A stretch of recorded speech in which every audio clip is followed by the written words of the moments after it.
Rajkot game ઝોનમાં બનેલી દુર્ઘટનાના ભાગ વડોદરા મહાનગરપાલિકાને ફાયર વિભાગ સતાડું જાગ્યું છે। ત્યારે વડોદરા શહેરના અનેક ઇમારતોને એનઓસી ન હોવાના લીધે કેટલીક ઇમારતોને નોટિસ અને સીલ મારવામાં આવી રહ્યા છે। ત્યારે વડોદરા શહેરમાં આવેલ મક્કરપુરા વિસ્તારમાં ગજરોજ વડોદરા મહાનગરપાલિકા દ્વારા 100 મિલોને સીલ મારી દેવામાં આવ્યા છે। ત્યારે વડોદરા 100 મિલના વેપારીઓ દ્વારા આજે મ્યુનિસિપલ કમિશનરને રજૂઆત કરી હતી કે અમને થોડો સમય આપવો જોઈએ જેથી કરીને અમે અમારા ખુટ્ટા પેપરો અને પરમિશનો લઈ શકીએ।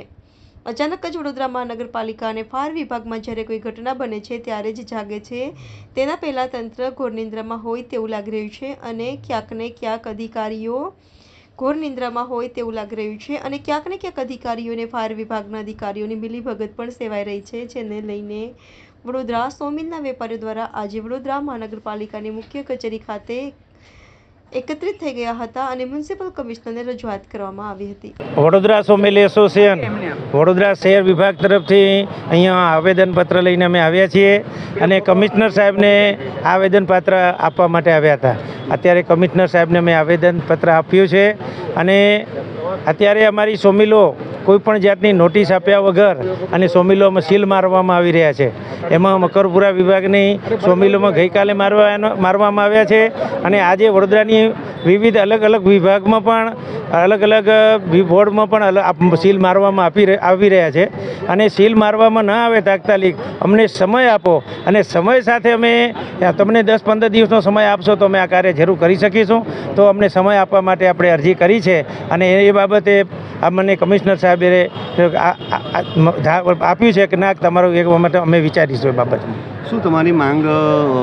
અમારી માગણી એ છે કે અમારે આ નવા કોઈ અમારા પહેલાં આ રીતે કોઈ એવા રૂલ્સ આવતા નહોતા પણ અત્યારે એટલે અમારે કોઈ એવી વ્યવસ્થા બહુ ઊભી નથી કરી, પણ છતાંય અત્યારે અમને કોઈ પણ એવું કહેવામાં આવે કે આ વ્યવસ્થા ઊભી કરો તો અમે સરકારને સહયોગ આપવા તૈયાર છીએ। અત્યારે શું આશ્વાસન આપ્યું કે આશ્વાસન આપ્યું છે કે આ બાબતે હું વિચારું છું અને તમને હું જે કહીશ બરાબર અમારા અધિકારીઓ જાડે ચર્ચા કરી અને પછી તો હું તમને જણાવીશ। તમારું નામ? મારું નામ જયંતિભાઈ પટેલ, વડોદરા શહેર। જે લક્કડપીઠાના જે વેપારી વડોદરા 100 મિલ એસોસિએશન એમણે અહીંયા રજૂઆત કરી છે।